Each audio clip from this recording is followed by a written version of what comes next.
Saturdays, it's your boy TheOneJP on TheOneJPtv. What y'all getting into? Listen, let me tell y'all something. Guys, I'm gonna school y'all on the art of having patience. Patience is a virtue. When I used to think about patience, I used to be like, man, I'm impatient. I ain't got time to wait. You know, things like that, right? And certain things, I still don't have time to wait. You know what I'm saying? But I learned that when it came to doing big shit, making big moves, I had to have some patience. I had to have it because I didn't, you know, it was like, damn, man, I'm in a rush to get certain things. But here's the thing, small shit you can be impatient with. Big ticket items, things that you really got to put money into and put your effort and time and shit behind, you got to have some patience. Because if you don't, you're gonna make a mistake. And you're gonna fuck up a lot of money, you're gonna fuck up a lot of time, you're gonna fuck up a lot of energy. And those are the three things that you don't want to fuck up. Okay? Time, money, and energy. So when you're thinking about big ticket things that you're trying to get, I ain't talking about no damn $200 shoes. That's for a junior high motherfucker. $200 is a big ticket item for a junior high motherfucker. For a grown man, $200 ain't nothing but a tip. Okay? A tip at the restaurant. So if your big ticket items are above 500 or more, that's a big ticket item for a grown man. 500 or more. If you're making a decision on an item that's 500 or more, I don't give a fuck what it is, whether it's some type of furniture, TV, car, anything, 500 or more. All right, you got to have some patience with that. You know, I got a homeboy right now that he thought, because you saw one of my older videos, I was getting ready to buy this Benz. I didn't buy it. I changed my mind because I read up on some things about it and certain things that happened to that particular Benz that I wasn't going to be able to afford if that damn thing broke down, this particular part. All right, so I said to myself, you know what, I'm gonna wait. Okay, that was me making an executive decision to wait. Okay, having patience. You know what I'm saying? I ain't in no hurry to get in no fucking new car. I got 5 cars. You know what I'm saying? One of them is new. You know what I'm saying? So it's like, I ain't in no rush to get another car. There's no rush. I got patience. You know what I'm saying? My guy, he ended up jumping on this other Benz that we went and looked at together. He ended up jumping on it. Damn, ooh, you beautiful. Damn, you fine. He ended up jumping on it. Come to find out, it has a cracked frame. The frame cracked. The frame is cracked. The frame of the fucking car got a crack in it. And he didn't even find this shit out until he was riding riding a lot. And he ended up hitting a couple of bumps and it just felt weird. So he jacked the car up. He told me to come by and look at it and stuff like that. Man, we found a 2-inch crack in the damn frame. And it's right under the driver's side frame part. Now, he had this car. He done had this car probably, I'm gonna say shit, 6 months. You know, he the one told me about the guy that I went and checked out a Benz on.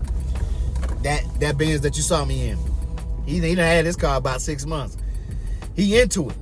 You know, ain't no take back type of shit. You know what I'm saying? Only thing they can do is reason with him and talk some shit with him and say, oh, I'm sorry, we didn't know nothing about it. That's a damn lie. They knew it was a crack in that frame. They knew that. They knew that shit. They were just trying to sell that car. And the first sucker that came along, you know, bought it. You know, I hate to call my homeboy a sucker, but in this situation, he was a sucker. He fell for some shit that he didn't do enough research on, and he didn't have no patience. Because the day I went with him to get that fucking car, he was so anxious to get that damn car. I said, man, you know me. I take forever before I pull the trigger on a motherfucking car. And plus, if I buy a car, I'm buying that motherfucker cash money anyway. So I'm definitely gonna do my research on everything about it before I buy that motherfucker. You know what I'm saying? The history of it. You know, check the VIN number, anything, any wrecks, any flooding, you know, the history of the car itself, of, you know, other people who've owned it, and if they feel like it's not a good car to have, things like that. I do my research on that kind of shit. And my guy didn't do that.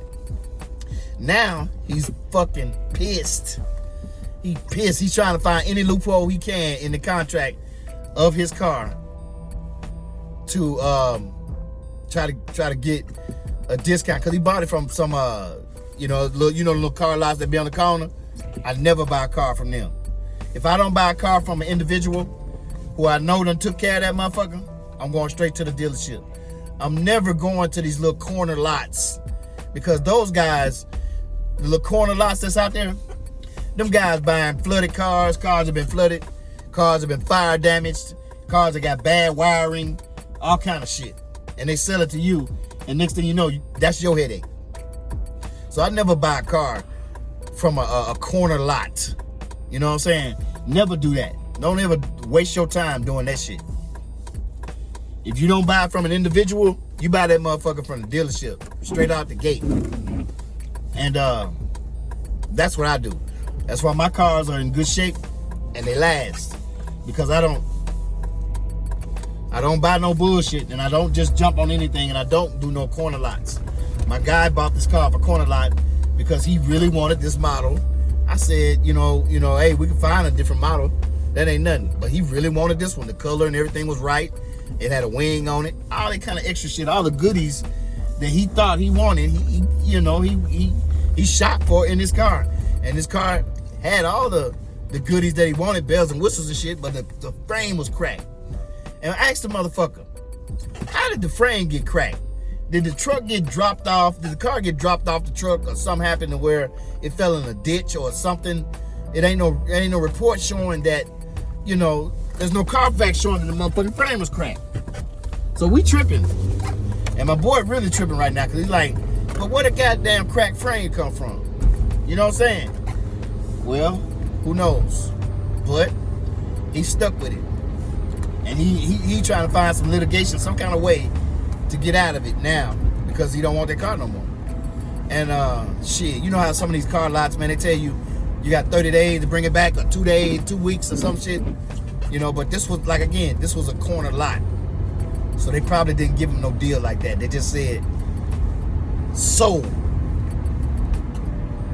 to the first sucker, you know? And that's what I'm telling you guys. Patience. Now, that whole story was about patience. You gotta have patience. I don't care what you're doing. I don't care what you're doing. You know, I'm getting ready to drop some more music, but I gotta have patience about it, because the music been done. I'm just waiting. You know, my timing is everything with me. So I put my patience out there. You know what I'm saying? Like, I ain't dropping nothing yet. I'm gonna drop it right when it's time. You know what I'm saying? It's your boy, TheOneJP, on TheOneJPtv.